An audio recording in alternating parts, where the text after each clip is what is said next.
কুফরটা দুই রকমের, একটা কুফরে আকবর, একটা কুফরে আসগর। কুফরে আকবর মানে বড় কুফর, এই কুফর করলে ইমান নাই, এই লোক স্থায়ী জাহান্নামী। আর কুফরে আসগর যেটা, এটা ছোটখাটো কুফর, এই কুফর করলে গুনাহ হয়, কবিরা গুনাহ হয়, কিন্তু ইমান থাকে। কুফরে আকবর পাঁচটা জিনিস দিয়ে হয়, কুফরে আকবর হয় পাঁচটা জিনিস দিয়ে, মানে পাঁচটা কাজের মাধ্যমে, পাঁচটা কর্মকাণ্ডের মাধ্যমে কুফরে আকবর প্রকাশ পায়। এক নম্বর, আল কুফর ফি তাওহীদুর রুবুবিয়্যাহ, আল্লাহ পাকের রুবুবিয়তের তাওহীদের কোনো কিছু অস্বীকার করা। কুফর আর শিরক দুটার মধ্যে একটু পার্থক্য আছে। কুফর হলো অস্বীকার করা, আর শিরক হলো স্বীকার করা কিন্তু আরেকজনকে সম্পৃক্ত করা। কোন মানুষ, কোন জিন, কোন নবী, কোন রাসূল, কাউকে আল্লাহর ইবাদতের সাথে, আল্লাহর ক্ষমতার সাথে সম্পৃক্ত করে ফেললে এটা হয় শিরক। আর কুফরি হলো অস্বীকার করা, না মানা, কিছু স্বীকার করি না। যেমন বললাম লা ইলাহা, লা ইলাহা মানে কি? কোন ইলাহ নাই, এতটুকু যদি কেউ বলে সে ঈমানদার না কাফের? এই লোক কাফের। যখন বলবে লা ইলাহা ইল্লাল্লাহ, এবার হবে সে ঈমানদার। তাহলে প্রথমে কোন মাবুদকে স্বীকার করে না সে, তাহলে এই লোক কাফের, কিছু স্বীকার করে না। পরে যখন বলবে ইল্লাল্লাহ, স্বীকার করি তবে একমাত্র আল্লাহ। এখন কেউ যদি বলে না আল্লাহকেও স্বীকার করি, তবে আল্লাহর সাথে আরো কয়েকজন কেউ সহ, একজন হলো আল্লাহরেও মানে না, কিচ্ছু মানে না, এই হলো কাফের। আরেকজন হলো আল্লাহরে মানে, তবে আল্লাহর সাথে আরো কয়েকজনের মানে, এই লোক হলো মুশরিক। এই জন্য দেখেন কালেমার মধ্যে শুধু লা ইলাহা ইল্লাল্লাহ পর্যন্ত থেমে নাই, আশহাদু আল্লা ইলাহা ইল্লাল্লাহু ওয়াহদাহু লা শারীকা লাহ, এটাকেও ঈমানের আওতাভুক্ত করা হয়েছে। কারণ কেউ লা ইলাহা ইল্লাল্লাহ বলছে, আল্লাহ ছাড়া আর কোনো মাবুদ নেই, এখন আল্লাহরে মানছে, আবার আল্লাহর সাথে যদি আরেকটাও মানে বসে থাকে, একটা হলো না মানা, আরেকটা হলো অতি মানা, দুটেই কিন্তু কুফর আর শিরক। না মানলে কুফর, মানতে যায় আবার বেশি মানি ফেলা, সেটা হলো শিরক, অতিরঞ্জন। এই জন্য এর সাথে যুক্ত করা হয়েছে ওয়াহদাহু লা শারীকা লাহ, আল্লাহকে যে মানবা মাবুদ হিসাবে একমাত্র একক তাওহীদের ভিত্তিতে, খবরদার তার সাথে কোনো শরীক করা যাবে না। এই জন্য ওইটাকেও ঈমানের অংশ করা হয়েছে। তাহলে কুফর প্রথম হয় তাওহীদুর রুবুবিয়্যাহ, আল্লাহর রুবুবিয়্যাতের তাওহীদকে অস্বীকার করা, মানে আল্লাহকে একমাত্র মালিক মনে করা, এটা সে মনে করে না। আল্লাহ রাব্বুল আলামিন সমগ্র পৃথিবী সবকিছু পরিচালনা করেন, আল্লাহকে একমাত্র পরিচালনাকারী মনে করে না। শোনো, আল্লাহ কিন্তু একা একা পৃথিবী চালায় না, আল্লাহর জমিনে কিছু গাউস আছে, কুতুব আছে, আবদাল আছে, আওতাদ আছে, নুজাবা আছে, আল্লাহ এদেরকে সহ আল্লাহর মন্ত্রিসভা নিয়ে আল্লাহ পৃথিবী চালায়, মানে এরা আল্লাহর মন্ত্রিসভার সদস্য, পার্লামেন্টের মেম্বার। নাউজুবিল্লাহ, তার ঈমান নাই, সে শিরক করে ফেলছে, সে আল্লাহর রুবুবিয়্যাতকে অস্বীকার করছে, একক রুবুবিয়্যাত, তাওহীদুর রুবুবিয়্যাতকে অস্বীকার করছে। আবার কেউ যদি বলে শোনো আল্লাহ একা পরিচালনা করেন, আল্লাহ কিন্তু অনেক ফেরেশতা আছে, এদেরকে দিয়ে পরিচালনা করে, আল্লাহ ফেরেশতাদেরকে, মালাইকাদেরকে দায়িত্ব দেন, কোনো ক্ষমতা দেন না। যেমন বৃষ্টি পরিচালনার দায়িত্ব দিচ্ছেন যে তুমি একটা এদিকে নাও, এদিকে নাও, এদিকে নাও, কিন্তু সে ইচ্ছা করলে যে এই এলাকার মানুষেরা তার কাছে পছন্দ হয়েছে, ঢাকার মানুষ, এজন্য ঢাকার বৃষ্টি দিয়ে দিল, ওইদিকে রংপুরের মানুষ তার পছন্দ হয় নাই ফেরেশতার, এজন্য ওখানে বৃষ্টি দিল না। এই ক্ষমতা কিন্তু তার নাই, ক্ষমতা কার? একমাত্র আল্লাহ। আল্লাহ সুবহানাহু ওয়া তাআলা তার যেখানে বলবেন বৃষ্টি দেওয়ার জন্য সেখানে দিবে, যেখানে মানা করবেন এখানে দিবে না, তার নিজস্ব কোনো পাওয়ার নেই। এটা হলো মালাইকা। আর মানুষকে আল্লাহ রাব্বুল আলামিন কোনো দায়িত্বও দেন না, ক্ষমতাও দেন না। আল্লাহর এই পৃথিবীর কোনো কাজ আল্লাহ মানুষ দিয়ে করান না, কোন মানুষকে আল্লাহ কোনো দায়িত্বও দেন না, ক্ষমতাও দেন না। আর ফেরেশতাদেরকে দায়িত্ব দেন কিন্তু কোনো ক্ষমতা দেন না। তাহলে তাওহীদুর রুবুবিয়্যাতের কোনো কিছু অস্বীকার করলে কুফর। তাওহীদুল আসমা ওয়াস সিফাত, আল্লাহর নাম এবং গুণাবলী, যেমন আল্লাহর এলেমকে যদি কেউ অস্বীকার করে, আল্লাহর কুদরত অস্বীকার করে, আল্লাহর কালাম অস্বীকার করে, আল্লাহর রহমত অস্বীকার করে, আল্লাহর গজব অস্বীকার করে, আল্লাহর ক্রোধ অস্বীকার করে, এগুলোকে যদি কেউ অস্বীকার করে এটা হয় কুফর। আবার আল্লাহ বলছেন আল্লাহর কোনো গুম নাই, তন্দ্রা নাই, কেউ যদি কোনো আল্লাহর গুম আছে, তন্দ্রা আছে, মানে এক ধরনের হলো আল্লাহ যেটা বলছেন যে আমি এটার মালিক, এটাকে সে অস্বীকার করা, আল্লাহর মালিক মনে না করা।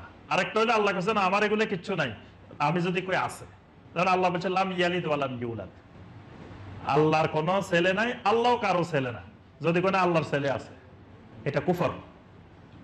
যদি বলে যে না আল্লাহরও মা বাবা আছে, এটা কুফর।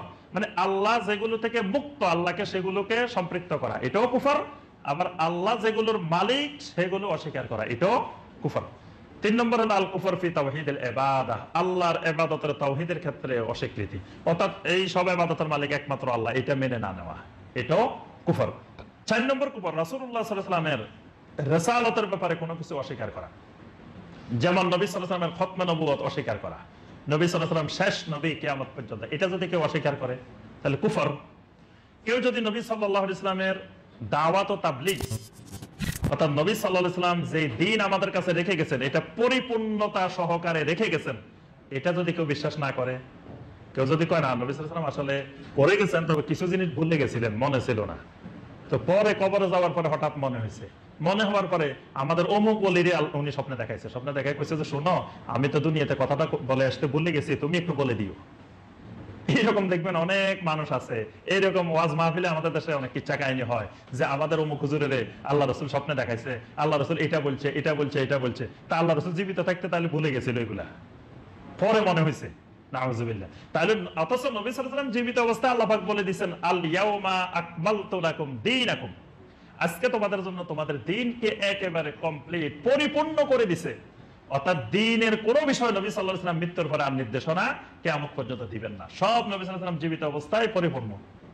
তাহলে পরে যদি কেউ মনে করে যে পরেও নবী সাল্লাল্লাহু আলাইহি ওয়াসাল্লাম নির্দেশ দেন, তাহলে বোঝা গেল নবী সাল্লাল্লাহু আলাইহি ওয়াসাল্লাম জীবিত অবস্থা পরিপূর্ণ হয় না, এটা কুফর, এটা তার ঈমান চলে যাবে। নবী সাল্লাল্লাহু আলাইহি ওয়াসাল্লামের কোন হাদিসে মুতাওয়াতির কেউ যদি অস্বীকার করে কাফের। হাদিসের কয়েকটা শ্রেণী বিভাগ আছে। হাদিসে মুতাওয়াতির যেগুলো, মুতাওয়াতির হলো 50 বা তার ঊর্ধ্বের সাহাবী একটা হাদিস বর্ণনা করছে, বা এত অধিক সংখ্যক রাবী বর্ণনা করছে যে ব্যাপারে আর সন্দেহের বিন্দু মাত্র অবকাশ নাই, এরকম হাদিস যদি কেউ অস্বীকার করে তাহলে ঈমান থাকবে না। কোরআনের কোন একটা আয়াত, কোন একটা শব্দ অস্বীকার করলে ঈমান থাকবে না, কুফর। তবে নবী সাল্লাল্লাহু আলাইহি ওয়াসাল্লামের সহিহ হাদিস অস্বীকার করলে উলামায়ে কেরাম আহলুল ইলমরা বলছেন তাকে কাফের বলা যাবে না, তাকে গোমরা বলতে হবে, দলালা বলতে হবে, সহিহ হাদিস যদি অস্বীকার করে। কিন্তু মুতাওয়াতির হাদিস অস্বীকার করলে এটা সুস্পষ্ট কুফর। আচ্ছা, কোন একটা হালালকে হারাম মনে করা, হারামকে হালাল মনে করা, এটাও কুফর। তারপরে যে ইবাদতগুলো কোরআন সুন্নাহ দ্বারা স্বীকৃত, যেমন সালাত, যাকাত, সিয়াম, অসংখ্য হাদিস দ্বারা কোরআন দ্বারা স্বীকৃত, এগুলো যদি কেউ একটা ইবাদতকে অস্বীকার করে, যদি কয় না সালাত ফরজ না, সালাত মাঝে মধ্যে আদায় না করলেও চলে, তাহলে এটা হলো কি কুফর। 5 নম্বর কুফর আল কুফর ফির রাদা ওয়াল বারাআ, সন্তুষ্টি অসন্তুষ্টির কুফর। এটা খুবই গুরুত্বপূর্ণ, এটা একটু ভালো করে শুনবেন। আল্লাহর নাজিলকৃত কোন বিধানকে অপছন্দ করা, কোরআন এবং সুন্নাহ যত বিধিবিধান আছে একটা বিধিবিধানকে কেউ যদি অপছন্দ করে তাহলে হয় কুফর, ঈমান চলে যায়। আল্লাহর কোন বিধিবিধান নিয়ে হাসি তামাশা ঠাট্টা উপহাস করা, ঈমান চলে যায়। তারপরে মুশরিক, নাস্তিক, মুরতাদ এগুলোর সাথে যারা জড়িত এদেরকে কাফের বলতে অস্বীকার করা, সন্দেহ করা, বন্ধুত্ব রাখা, একটু আগে আমরা যেটা বললাম এটা কুফরি। ইসলাম ছাড়া অন্য কোন মতবাদ, অন্য কোন ধর্ম অনুসরণ করলেও মুক্তি পাওয়া যাবে এই কথা বিশ্বাস করলেও শিরক। কোয়ান্টাম মেথড আছে না, নাম শুনছেন না? কোয়ান্টাম মেথড, এই কোয়ান্টাম মেথডের মতবাদ কিন্তু এটা, যে কোনো ধর্মাবলম্বী হলেও অসুবিধা নেই, আপনি যে কোনো ধর্মাবলম্বী হলেও আপনি নাজাত পাইবেন, জান্নাত পাইবেন, এই বিশ্বাসী। এবং কোয়ান্টাম মেথডটা এটা হলো একটা আধুনিক দ্বীন এলাহি, মানে সম্রাট আকবরের যে দ্বীন এলাহি, হিন্দু, বৌদ্ধ, খ্রিস্টান, মুসলিম সব মিলে যেমন একটা ধর্ম, এটার মধ্যে মুসলিমের কিছু, হিন্দুদের কিছু, বৌদ্ধদের কিছু, সবকিছু মিলাই নতুন একটা মতবাদ, নতুন একটা ধর্ম, এবং মানুষের জন্য ঈমান বিধ্বংসী ধর্ম। কিছু কাজ, ভালো কাজ আছে, ভালো কাজ সবারই আছে, কাফেরদের অনেক ভালো কাজ আছে, কাফেরদের অনেক কর্মকাণ্ড দেখবেন অনেক ভালো, কিন্তু ভালো দেখলে, ভালো শুনলে মনে করা যাবে না যে এটা সব ভালো। এজন্য এগুলো থেকে আমাদেরকে দূরে থাকতে হবে, এগুলো কুফরই এক একটা মতবাদ। আচ্ছা, এরপরে এই কুফরে আকবরটা প্রকাশ পায় 5টি কাজের মাধ্যমে। যেমন মিথ্যা মনে করার মাধ্যমে প্রকাশ পায়, যেমন কেউ বললো যে না এটা মিথ্যা, এইটা ঠিক না।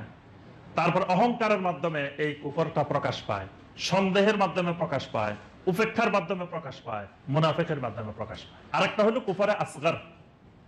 কুফরে আসগর হলো যেমন ফাজকুরুনি আযকুরকুম ওয়াশকুরু লি ওয়ালা তাকফুরুন। আল্লাহ বলছেন ফাজকুরুনি আযকুরকুম, তোমরা আমাকে স্মরণ করো, আমি তোমাদেরকে। আমরা আল্লাহকে স্মরণ করব কেমনে বলেন তো দেখি? মুফাসসিরিন কেরামের জন্য বলছেন ফাজকুরুনি বিতাআতি, মানে আমার আনুগত্যের মাধ্যমে আমাকে স্মরণ করো। আযকুরকুম বিমাগফিরাতি, আমি তোমাকে স্মরণ করব মাগফিরাতের মাধ্যমে। মানে আমি আল্লাহর আনুগত্য করবো, আল্লাহ আমার গুনাহ মাফ করে দিবেন। এটা হলো একজন আরেকজনের স্মরণ। আমি আল্লাহর স্মরণ করবো, আল্লাহ আমাকে স্মরণ করবে। ওয়াশকুরুলি, আল্লাহ বলেন আমার শুকর আদায় করো, শুকর গুজার করো। ওয়ালা তাকফুরুন, খবরদার কাফের হইও না। তাহলে কি শুকর আদায় না করলে কাফের হয়ে যায়? কি বলেন? আল্লাহর একটা নিয়ামত আপনি ভোগ করলেন, ভোগ করে আপনি জীবনে একবার আলহামদুলিল্লাহ করলেন না, কোন শুকরিয়া আদায় করলেন না, তাহলে কি আপনি কাফের? কাফের না। এখানে যে কাফের, এই কুফর হলো কুফরে আসগার। মানে এটা একটা অপরাধ, এটা একটা গুনাহ, কবিরা গুনাহ। আল্লাহর নিয়ামত ভোগ করলেন, আপনি আল্লাহ শুকর আদায় করলেন না। এটাকে আল্লাহ পাক এই অপরাধটাকে কুফর শব্দ দিয়ে বলছেন, ওয়ালা তাকফুরুন, খবরদার তোমরা কুফরি করিও না, আমার শুকর গুজার করো। তাহলে এই কুফরটাকে বলা হয় কুফরে আসগার। আচ্ছা, বলা হলো মান তারাকা সালাতা মুতাআম্মিদান ফাকাদ কাফার। নবী সাল্লাল্লাহু আলাইহি ওয়াসাল্লাম বলছেন যে কুফর এবং ঈমান, এই দুইয়ের পার্থক্য হলো তারকুস সালাত, সালাত ছেড়ে দেওয়া। কুফর, শিরক এবং ঈমানের পার্থক্য হলো সালাত পরিত্যাগ করা। তাহলে এই যে সালাত পরিত্যাগ করলে এরা কোন ধরনের কাফের? কাফেরে আকবর না কাফেরে আসগার? হ্যাঁ, অস্বীকার করলে কুফরে আকবর। যদি সালাত সে অস্বীকার করছে পুরা, তাহলে কুফরে আকবর। কিন্তু অস্বীকার করে নাই, কিন্তু আদায় করে না, তাহলে কুফরে আসগার। এটা ছোট কুফর। এটা যদি সে তওবা করে, আল্লাহ রাব্বুল আলামিন তাকে মাফ করে দিবেন। আচ্ছা, সাবাবুল মুসলিমে ফুসুকুন ওয়া কাতালুহু কুফরুন। একজন মুসলিমকে গালি দিলে ফাসিকি, আর যদি কোন মুসলিমের সাথে লড়াই করে, মারামারি করে, জিহাদ করে, ঝগড়া করে মুসলিমে, এটাকে আল্লাহ নবী সাল্লাল্লাহু আলাইহি ওয়াসাল্লাম বলেন কুফরুন, এটাও কুফরি। এটা কোন ধরনের কুফর? আসগার। এটা বড় কুফর না। এরকম অনেকগুলো কুফর আছে যেগুলোকে বলা হয় কুফরে আসগার।